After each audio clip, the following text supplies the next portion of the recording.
Hi, I'd like to talk to you today about some of the benefits of the cat-cow pose.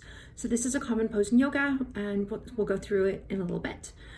So some of the reasons why your therapist might be prescribing the cat-cow pose as part of your treatment is that it's a really great movement to allow our spine to go into full extension and then also full flexion.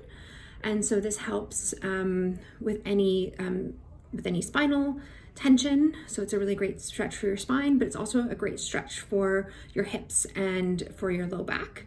It is a great pose to help release any abdominal tension, especially because we often pair it with our breath, breathing in and out as we move between the cat and the cow components. In addition, it's a great strengthening exercise for both your abdomen and your upper body. So how do we do the cat-cow pose? So there's two ways that we can do it. One way is if we're sitting in a chair. And so this is a position that might be used for some individuals who have reduced mobility. So if you're sitting in a chair, what you'll do is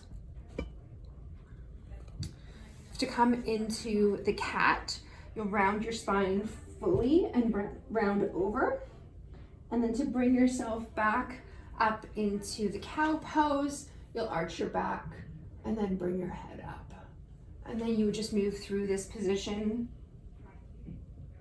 a few times, depending on what you've discussed with your therapist. And then if you're doing this position on all fours, what you would do is you would start on your hands and knees. So just over here.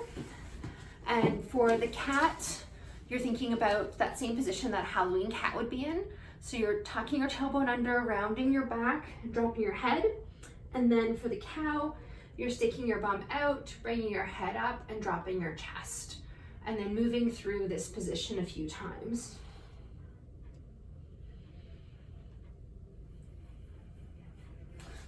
We don't want to overextend in any way. So it should feel like a nice gentle stretch. And your breathing should be relaxed and consistent throughout.